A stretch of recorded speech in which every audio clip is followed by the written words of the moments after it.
This is Kimberly Spitz, my mother.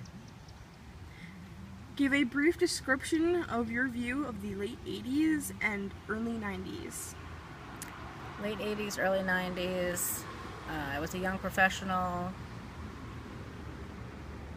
It was kind of boring times to me in the world, but it was pretty exciting for myself. At the time, what was your occupation? I worked in the stock market. I was a director of operations. So I graduated college in 1984 with a double major in finance and economics. Any minors? Nope, no minors. I went into the stock market. That was my intention, to go into the stock market the whole time. It was a little hard for me at first because I went to college down in Virginia. I went to Virginia Commonwealth University. And when I came out down there, it was still pretty much a man's world, especially in that industry. So it was hard for a female, especially a small, short female from the north, to break into the southern financial industry. But I worked there, loved it down there, and then my uncle up here passed away in 1986. I ended up moving back up here and stayed in the same industry. I worked in the stock market up here for a small boutique firm. Went through the crash. Stock market crash in the late 80s. That was pretty intense, especially for what I had to do with the back office operations. And, you know, the economy and everything. And then we went to the 90s, pretty much the same thing. And then my company got heavily involved in derivatives, which is very finicky, and my company ended up crashing. That happened to a lot of companies that got involved in derivatives because they didn't really know what they were doing with them, didn't know how to handle it, and they made bad market decisions. So then I moved to another company, and I went into the city. Actually, I had to start working in the city. Before that, I was fortunate enough to work close to home. Did you work on Wall Street? I did not work actually on Wall Street, but I worked uptown, mid-Manhattan.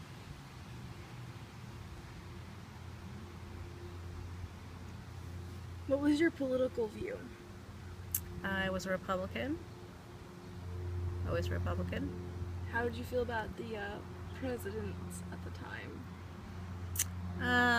Well, they weren't really my presidential choices, other than I had, of course, Reagan was my choice and Bush, but then it switched over to the Democrats, so that didn't make me too happy. But yeah, I voted for old Ronnie.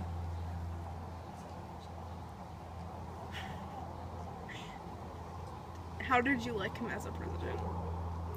Well, I mean, I was pretty young back then, so I wasn't really paying too much attention, but he did some good things. I mean, you know, obviously people laughed at him, but he made some very significant changes. Do you like him better than Barack Obama? Yes, absolutely. Absolutely. How'd you feel about Desert Storm? I really didn't get too involved in Desert Storm. It was, you know, unfortunate that we had to get involved in that. I'm against war, actually. It's unfortunate. I totally support all the military personnel, but as far as war itself, I don't believe in war. It's unfortunate. Moving away from that, what kind of social activities did you do at the time? Let's see, the 80s and 90s. It was a lot of good times there with friends, family, a lot of shows in the city. Did you see anything on Broadway? No, I meant music groups. I did not see shows on Broadway. I would have loved to, but I did not. What was a show back then on Broadway that you really would have liked to see? I'm sure there was. I can't remember that far back for music shows, but yeah. I mean, just watching the Christmas shows, I would have loved that. I saw a Christmas show when I was down in Virginia. It was Scrooge on Broadway. That was phenomenal. That was amazing. That was like my first Was it a memorable Broadway tour, show. or was it really off-Broadway? I don't know, because I didn't really know too much about like the Broadway scene down in Virginia. I don't know what they would classify as Broadway or off-Broadway, but it was phenomenal. I also loved art, so I went to a lot of art galleries and museums.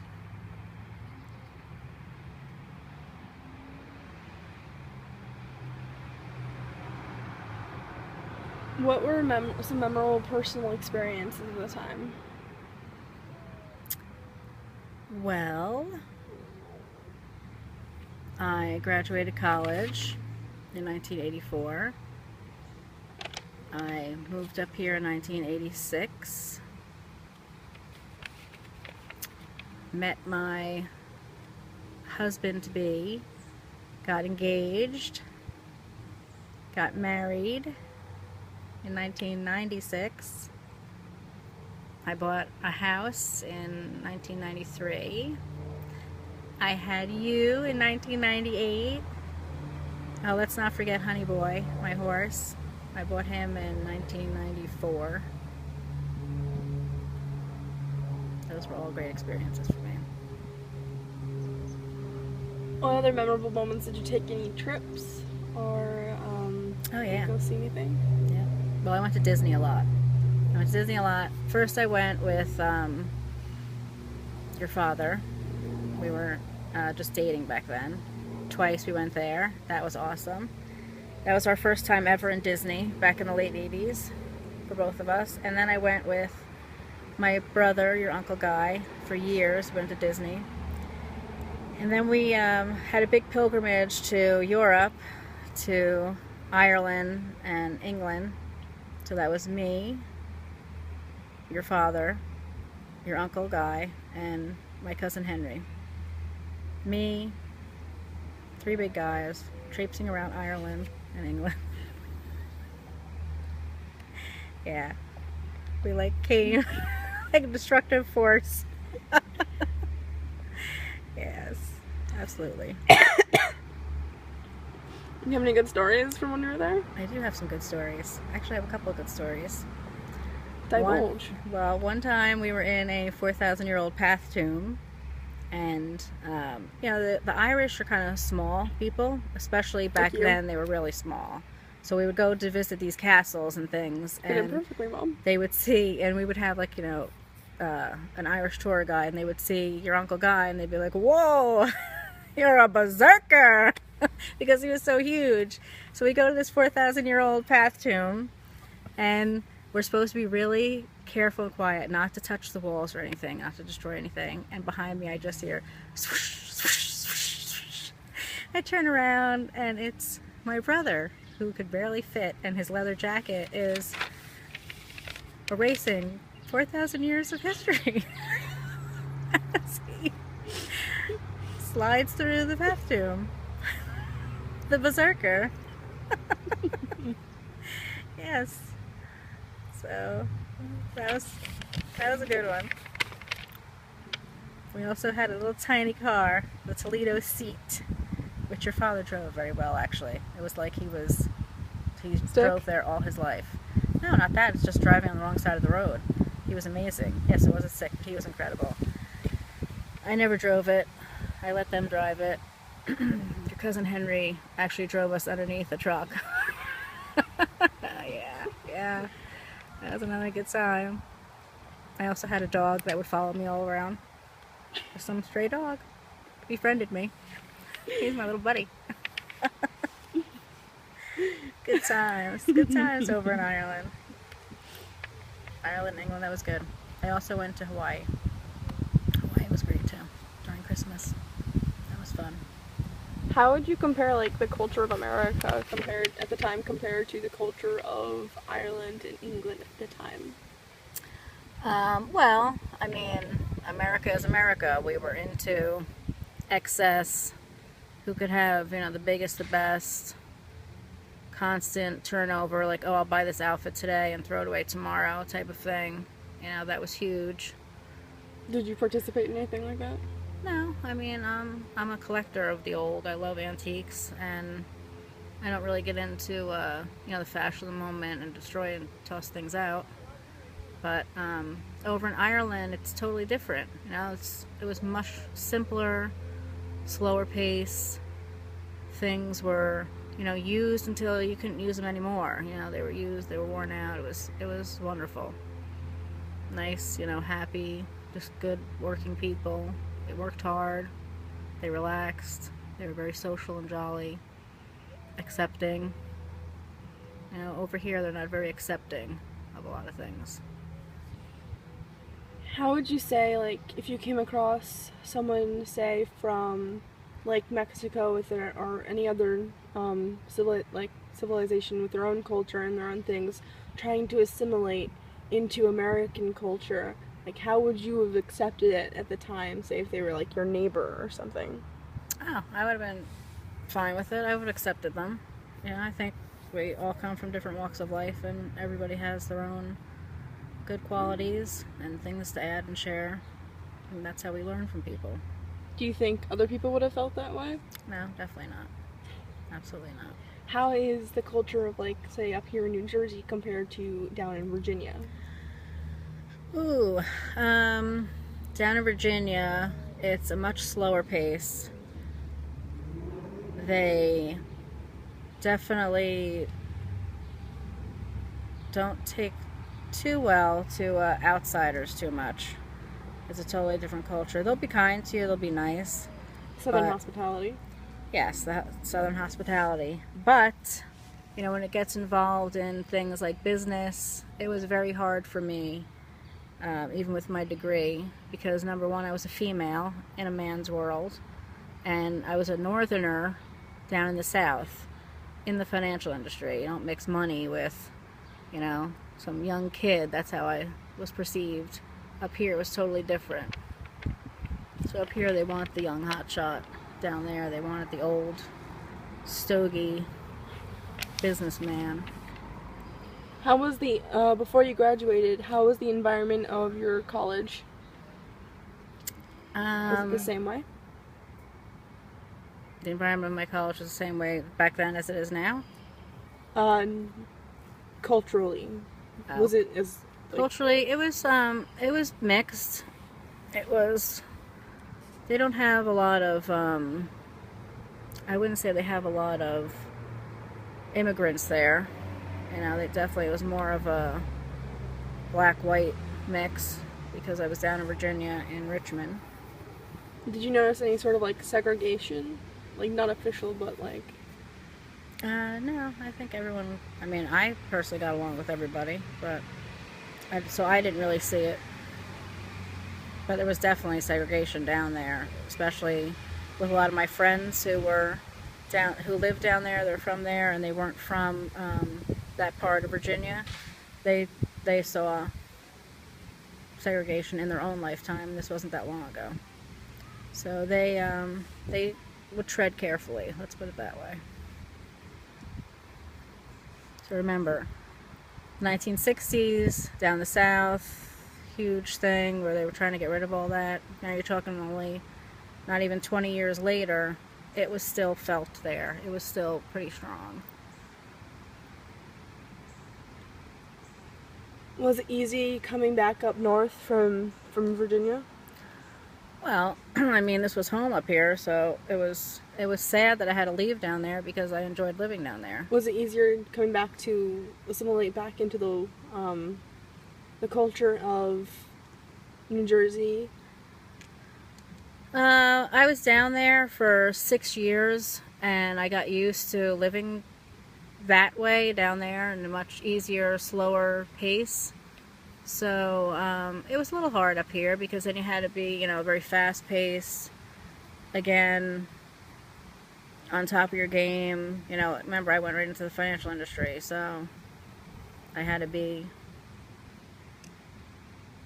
fighting constantly for what I wanted. Was there the same thing up here as, like, a woman in a man's world, or? Oh yeah, definitely. Was it as prominent as down south? I was a northern woman back up in the north, so I didn't really experience that. And the company that I worked for, they were all young, so I didn't have to experience that. Those are the two big obstacles I faced down south. But I moved up pretty quickly there because I knew what I was doing, and they valued that. They didn't financially value me as they would a man. If I was a man, I would have gotten paid much more. How do you feel about that? Upset. Very upset. The same thing is still happening currently. Oh, absolutely. In the financial world, absolutely. Women do not get paid that a man would get paid. In your free time, what kind of media entertainment did you take part in? Well, I loved music, so we went to see a lot of music groups. Such as? Such as the Circle Jerks, the Ramones, Social Distortion. I liked punk music. Do you still like it? Yes, I absolutely love it. Or they would call it alternative now. Do you feel like music now has the same quality of music then? I mean, it evolves. Music evolves just like time evolves, and the culture evolves. So you went from 70s punk into a little more, fluffier new wave. Then you went back into alternative. They were trying to hit the punk years, but society wasn't the same. But you had good groups like Nirvana coming out and starting everything all over again. Did you have any problems with people because of the type of music you liked? Well, I was definitely out there when I was in college. There wasn't, I had a mohawk. There wasn't a huge group. We were quite a minority down there with that. Even when I came up here, I was still a minority, especially in the financial industry. But I don't care. No one's gonna change my music taste. I don't fit in with the in crowd. What kind of TV shows did you like?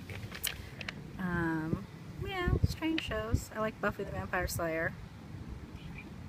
I think Star Trek was big back then too, so I used to have to watch that all the time with your father. Not that I minded, it was good. Deep Space Nine, stuff like that. Death Race 2000. No, definitely not Death Race 2000. Definitely not. And Batman. I loved Batman. Batman was awesome. They came out with the whole Batman series back then. That was amazing. And I love the oldie classics still. The Munsters, Flipper, if I could ever watch any of those. Casper, Bewitched, I Dream of Jeannie, Lost in Space. Those were my faves. Gidget. Do you have anything else that you'd like to add? I don't know. What would you like me to add? Culturally? Culturally, for me, the culture was all about the music. I told you, was punk and alternative. We definitely weren't in the masses there.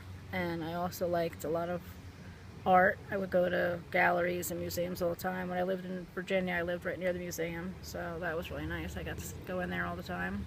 Go to a lot of art galleries. I actually worked in an art gallery for a while. And I also bought my horse that I always wanted and rode all the time. So that was my big cultural experiences.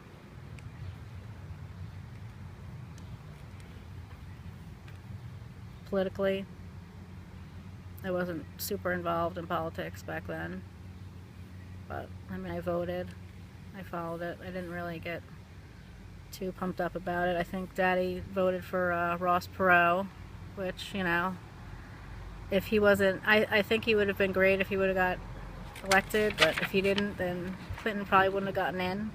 That would have been a happy day for me. I loved Bush Sr.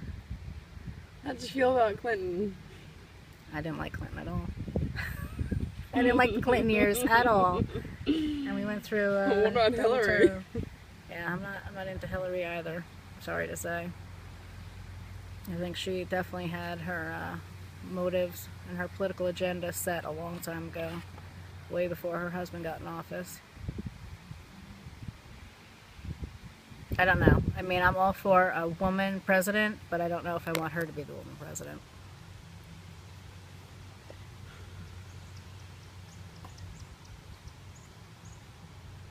Anything else you'd like to know about the 80s and the 90s?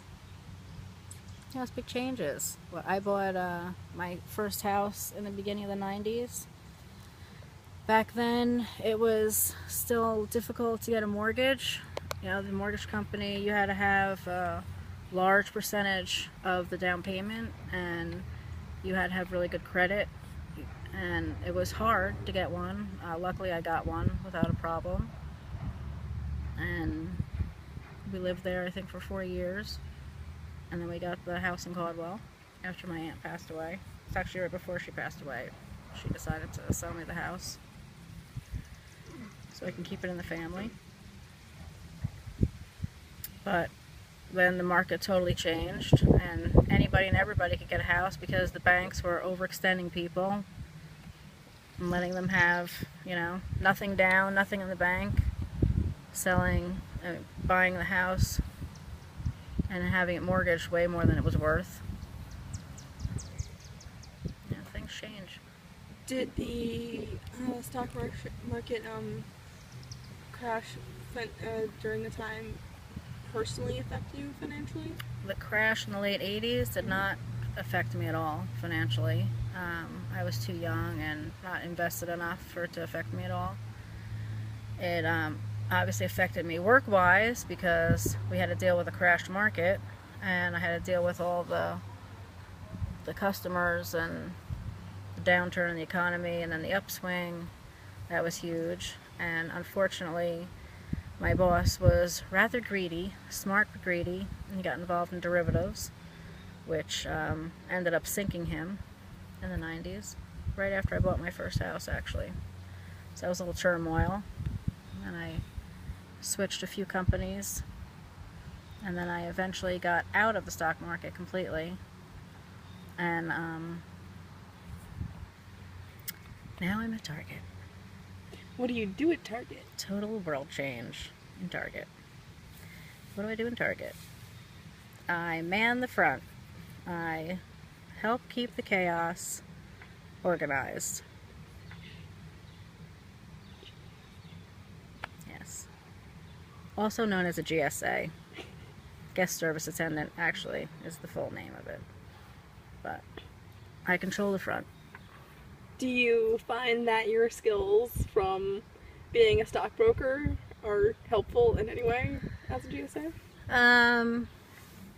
I mean, obviously working with money, it's a no-brainer. Like, I'm not afraid of the money. I'm familiar with it. I have to deal with it, with percentages, what value is, what cost is. I could see it from a big corporation point of view, so I understand the behind the scenes and decisions they make with policies that other people wouldn't normally get. So yeah, I mean, it's helpful, but could I have done it without all that? Yeah, sure, I could have, I'm sure. But it definitely is helpful. It's a huge world away from what I used to do. Any other stories you want to add from the time? Anything you found funny, or like the guitar you pulled out of the trash? Oh, I didn't pull a guitar out of the trash. I was given that guitar by the Romantics.